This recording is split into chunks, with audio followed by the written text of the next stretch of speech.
السلام علیکم dear students, امید کرتی ہوں کہ آپ خوش ہوں گے اور خیریت سے ہوں گے۔ آج ہم سیکھنے جا رہے ہیں چیپٹر 2 کا ڈائجسٹو سسٹم یعنی نظام انہضام۔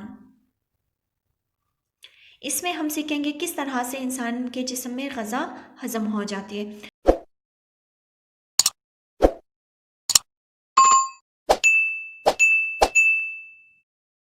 تو سب سے پہلی چیز جو آتی ہے وہ ہے ڈائجسشن یعنی ہاضمے کا پورا طریقہ کار۔ ہاضمہ ایک ایسا عمل ہے یا ایک ایسی طریقہ کار ہے جس میں ہم جو بھی غذا کھاتے ہیں، جو بھی ہم مشروب پی رہے ہوتے ہیں، وہ ہمارے جسم میں جا کر چھوٹے حصوں میں تقسیم ہو جاتے اور ہمارے جسم میں خون بناتے۔ سامنے آپ فوڈ اور ڈرنکس دیکھ سکتے ہیں اور یہ کس طرح سے ہم کھا لیتے ہیں۔ امپورٹینس آف ڈائجسشن یعنی غذا کے ہاضمے کی کیا اہمیت ہے ہمارے لیے۔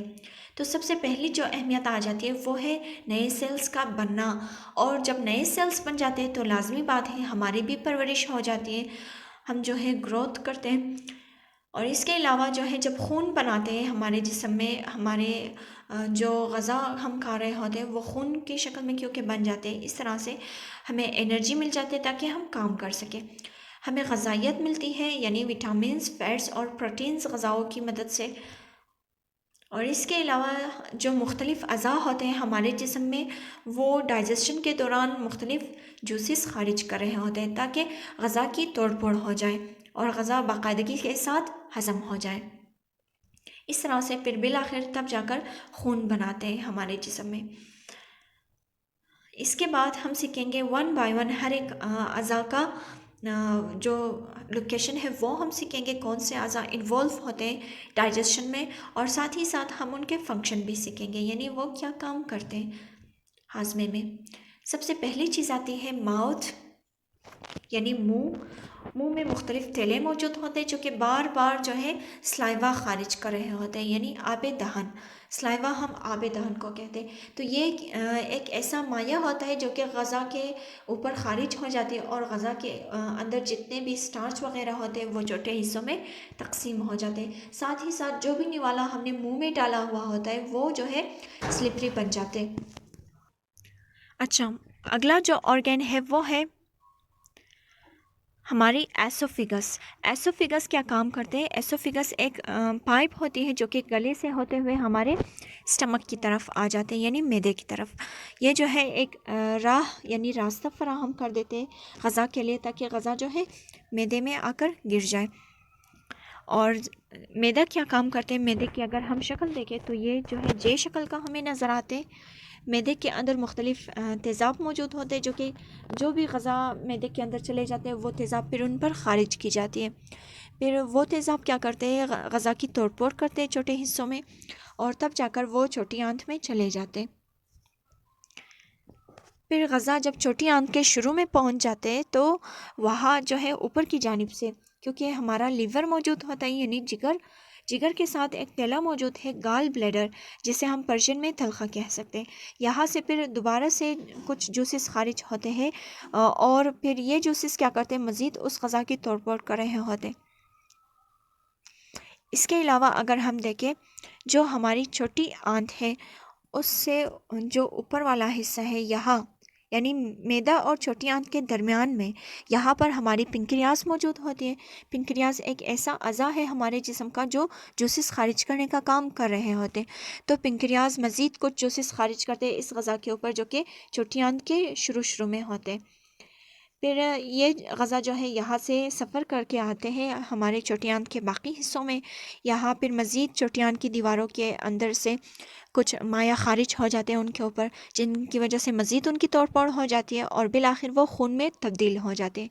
پھر چھوٹی آنت کی دیواروں کے ساتھ جو ہے خون کی رگیں موجود ہوتے ہیں، یہاں سے وہ خون کی رگوں میں گھومنا شروع کر دیتے ہیں، جبکہ جو ایکسٹرا چیزیں ہوتے جو کہ ہمارے جسم کی ضرورت نہیں ہوتی وہ ہماری بڑی آنت میں آ جاتے ہیں یعنی کٹا رودا جسے ہم پرشین میں کہتے ہیں، یہاں آتے ہیں۔ پھر بڑی آنت سے ہوتے ہوئے وہ ایسے گھوم کے آتے ہیں یہاں پر بڑی آنت کے آخری حصے میں۔ پورے بڑی آنت کو ہم کہہ سکتے ہیں کولون، اور بڑی آنت کے جو آخری حصہ ہے اسے ہم کہیں گے ریکٹم۔ ریکٹم کا سب سے لاسٹ میں ایک سوراخ موجود ہے جسے ہم کہیں گے اینس۔ Let me show you another diagram۔ یہ دیکھیں اس میں واضح طور پر دکھائی گئی ہے کہ جو بڑی آنت ہے اس کے آخری حصے میں کیا چیزیں موجود ہیں. یہ ہے ریکٹم، بڑی آنت کا آخری حصہ، اور یہ ہے اینس یعنی سوراخ، جہاں سے پھر سالڈ حالت میں فضلے خارج ہو جاتے. تو اب ہم آتے ہیں اوور آل ڈائجسشن کس طرح سے ہوتے ہیں، ہم اس کی دوبارہ سے ریویژن کرتے ہیں. How food is digested. Let's check. ہمارا منہ ہوتا ہے، منہ کے اندر سلائیوا یعنی آب دہن موجود ہوتی ہے جو کہ لقمے کو سلپری بنا لیتے ہیں. یہاں سے جب ہم لقمہ نگل لیتے ہیں نیچے کی طرف وہ آتے ہیں ایسوفیگس. ایسوفیگس سے ہوتے ہوئے وہ ہمارے اسٹمک یعنی معدے میں آ جاتے ہیں. معدے کے اندر تیزاب موجود ہے جو کہ اس کے اوپر خارج کی جاتی ہے. اس کے بعد یہاں سے ٹریول کرتے ہیں غذا، آگے آتے ہیں چھوٹی آنت کی طرف، یعنی ریزر ہوتا ہے جسے ہم پرشین میں کہتے ہیں. پھر چھوٹی آنت کے شروع میں جب غذا پہنچ جاتے ہیں، پھر اوپر کی جانب سے ہمارے جگر کے ساتھ جو گال بلیڈر یعنی تھیلا جو موجود ہے اس کے اندر سے جوسز خارج ہو جاتے ہیں اس غذا کے اوپر. ساتھ ہی ساتھ ہمارے پنکریاس کی طرف سے جوسز خارج ہو رہے ہوتے ہیں اس غذا کے اوپر، جو کہ مزید اس غذا کی توڑ پھوڑ کر لیتے ہیں. پھر وہ غذا آ جاتے ہیں ہماری چھوٹی آنت میں. چھوٹی آنت سے جب وہ گزر رہے ہوتے ہیں تو ان کے اوپر مزید جوسز خارج کی جاتی ہے، جن کی وجہ سے وہ مزید ان کی توڑ پھوڑ ہو جاتی ہے اور وہ خون میں تبدیل ہو جاتے ہیں. بالآخر جو ہمارے لیے ضروری چیزیں ہوتی ہیں، جن چیزوں کی ہمارے جسم کو ضرورت ہوتی ہے، وہ جو ہے خون کی رگوں میں، جو کہ چھوٹی آنت کی دیواروں میں جو رگیں موجود ہیں ان میں شامل ہو جاتے ہیں، خون بن کر دوڑنا شروع کر دیتے ہیں. جبکہ جو باقی فالتو چیزیں ہوتے ہیں وہ ہماری بڑی آنت میں چلے جاتے.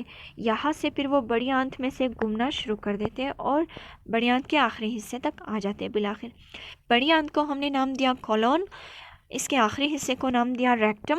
سب سے لاسٹ میں ایک سوراخ موجود ہوتا ہے جسے ہم نے کہا اینس. یہاں سے پھر فضلہ خارج ہو جاتے ہیں. تو یہ تھا آج کا ٹاپک، جو ہمارا اعصابی نظام ہے اور ہمارا جو بلڈ سرکولیٹری سسٹم ہے، نظام دوران خون، وہ بھی ایک اہم رول ادا کر رہے ہوتے ہیں ڈائجسشن میں، یعنی غذا کی ہاضمے میں ان کا بھی عمل دخل ہے.